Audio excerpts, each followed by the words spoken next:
Since the founding, Americans had had fierce political arguments over topics such as the creation of a central bank, slavery, and westward expansion. But throughout, the relative independence of the individual states from the central government continued to be respected.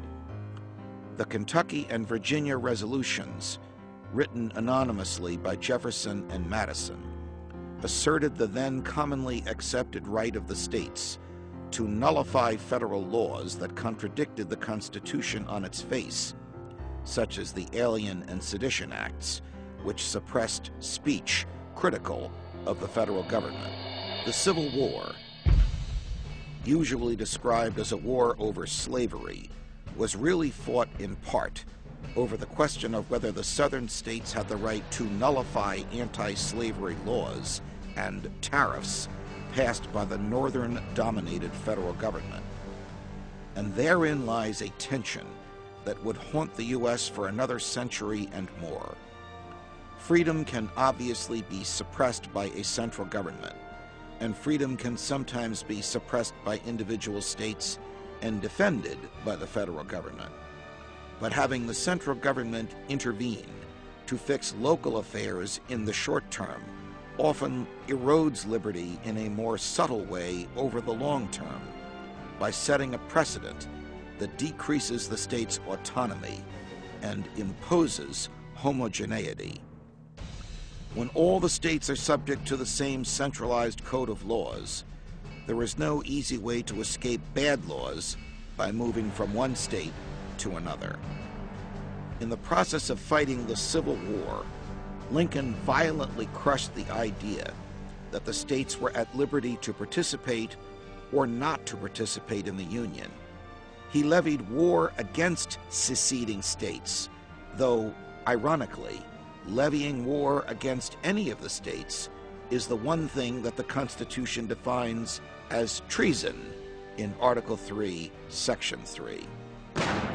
During the war, Lincoln also curtailed several freedoms by censoring and prosecuting an anti-war press, by unleashing troops who murdered civilians, raped women, burned courthouses, and robbed banks in the southern states, by blockading southern ports to prevent trade, by suspending habeas corpus and imprisoning some 16,000 suspected Confederate sympathizers in the North without trial, by spending money before Congress had authorized it, by introducing a draft, and by introducing the first and ultimately unconstitutional income tax. Lincoln was not impressed by the idea that the public should continue to criticize the government even in times of crisis.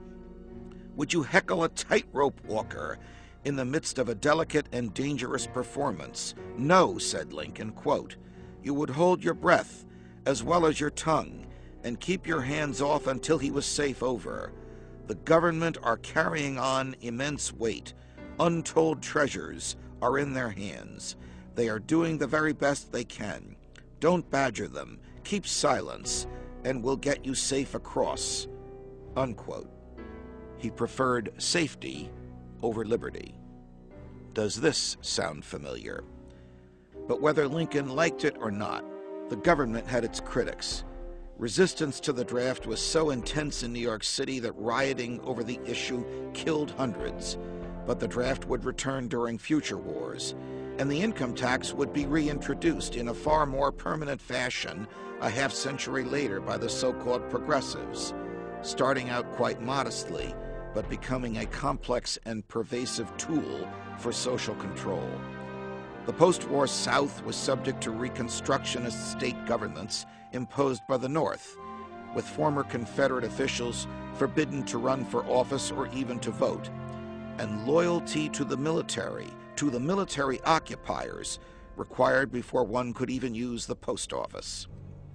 The 13th, 14th, and 15th Amendments declared an end to slavery, applied basic constitutional rights to all the states and all the people in them, and in theory guaranteed the right to vote to non-whites. Yet even after these measures, Black Americans would face decades of being targeted for selective enforcement of laws, an easy way to replace slave labor in the South with labor by prisoners. Extrajudicial killings, lynch mobs, would reinforce blacks' status as second-class citizens. In many ways, the greatest leaps forward for liberty in the late 19th century United States were occurring not by legal fiat, but as usual, because of capitalism. The so-called Gilded Age was indeed a relative golden age of laissez-faire, with corporations becoming the dominant form of business, standards of living rising in a second wave of the Industrial Revolution, and stunning advancements in communications, including transcontinental and transatlantic telegraph lines, and in transportation, including cars, motorcycles, and zeppelins. For the first time in history, human lifespans began to lengthen significantly after averaging about 50 years during many prior centuries of subsistence-level farming. Birth rates and immigration caused the U.S. to grow rapidly and with little federal interference. Aside from restrictions on lunatics and the carriers of diseases entering the country, only a quota on the number of Chinese limited immigration to the United States in the 19th century.